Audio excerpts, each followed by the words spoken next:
If you want to be better in terms of your finances, you have to start somewhere. And budgeting is the first step. Kaya lang pag tinatanong ko sila, bakit hindi nagbabudget, ito yung madalas kong marinig.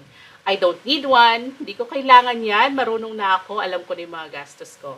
And some people would say, I don't have time kasi budgeting, it's time consuming, hassle yan, magsusulat-sulat ka pa or mag-excel, pwede namang wala, di ba? So dagdag lang sa time, yun yung naririnig ko. And other people would say, I don't know how gustuhin ko man, hindi ko alam kung saan ako magsisimula, kung paano.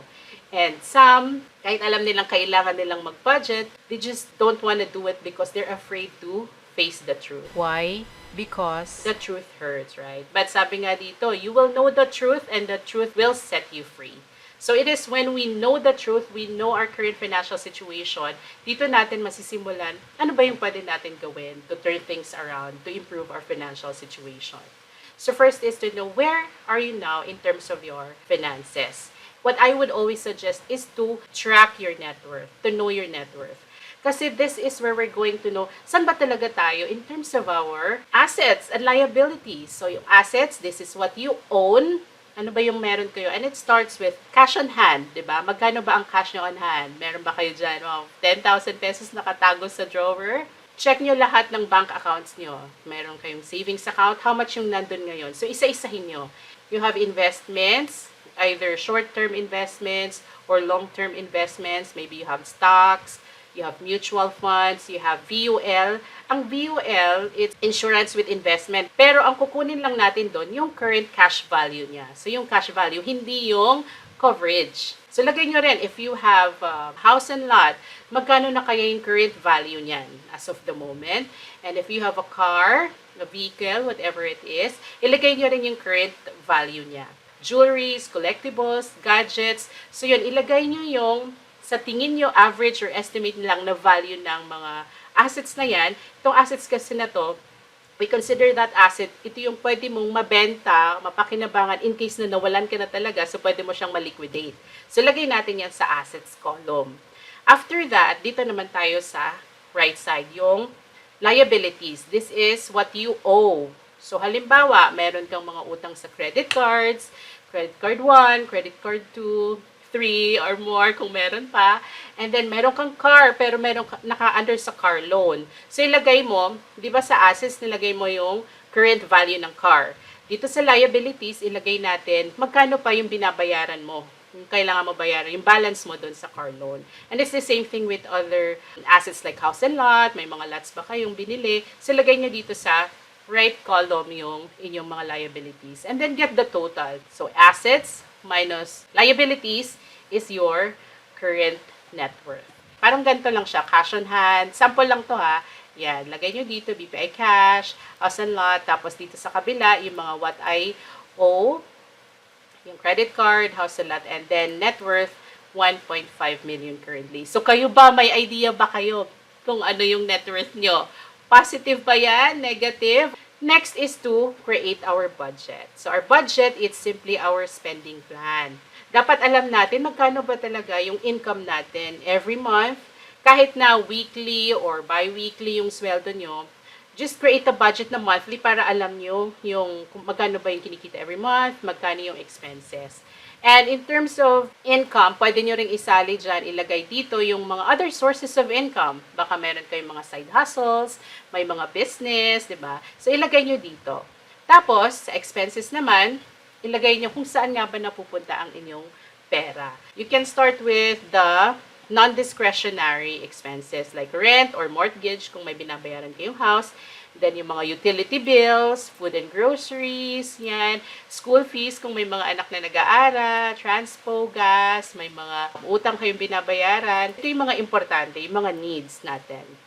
Then, there should also be line items in your budget for discretionary. Yung mga tinatawag natin na wants or nice to haves, pero not must haves, diba? Ilagay nyo lang kung ano yung mga discretionary expenses nyo like family support, pwede mag-support, pwede hindi. Then, eat out, shopping, at kung ano-ano pa. So, ilagay nyo dito. And then, minus natin. So, income minus expenses, dito natin malalaman kung meron ba tayong surplus. Meron bang natitira for savings? Meron ba tayong panglaan, pang-allot for our financial goals? Ayan. So, there are different types of tools that we can use in budgeting. Pwedeng pen and paper, pwedeng sa notebook lang, kahit anong meron ka dyan. You can also use budgeting apps or Google Spreadsheet, which is also what I use. I use all of these, pero madalas ang ginagawa ko pen and paper and spreadsheet. You choose whichever works best for you kasi magkakaiba naman tayo, diba? And ito naman yung mga budgeting systems. So, paano ba mag-budget, Janice? There are a lot of systems out there, pero I'll just share with you 3 na pinaka-sikat or pinaka-common. Number 1 is the percentage budget. 50-30-20 rule na 50% goes to your needs, 30% to your wants, and 20% goes to your savings and debt payment. Pero, nasa iyo yan kasi kapag sinundan mo to at hindi naman talaga kaya, doon tayo nagkakaproblema, di ba? Parang you feel restrictive, you feel pressured na ang hirap sundin, kaya ang nangyayari, hindi na lang nagbabudget, di ba? Para hindi ma-pressure.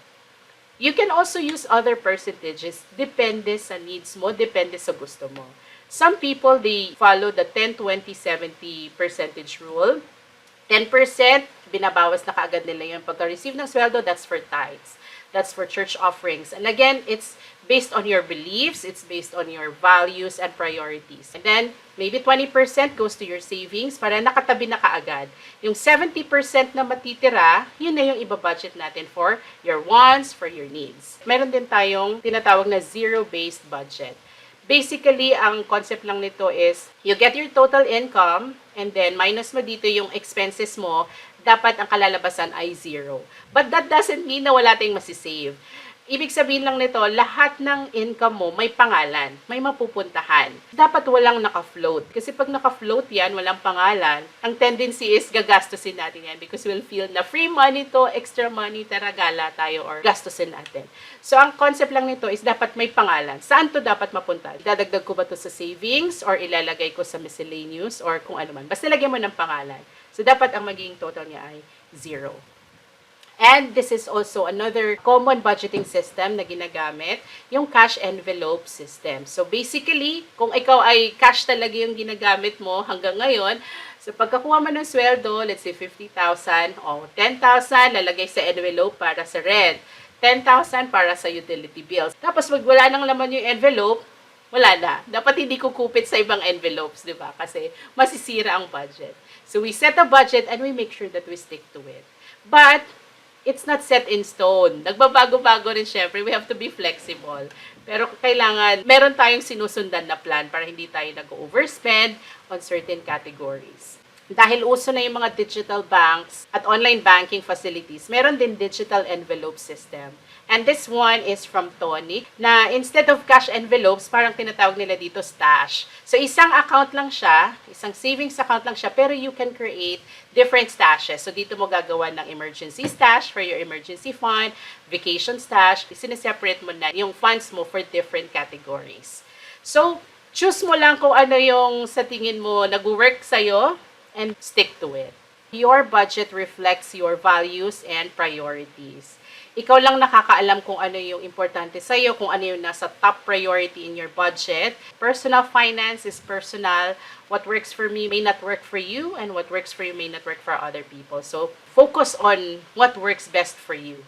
For more budgeting tips and resources, check out the links on the screen. Thank you for watching and happy budgeting!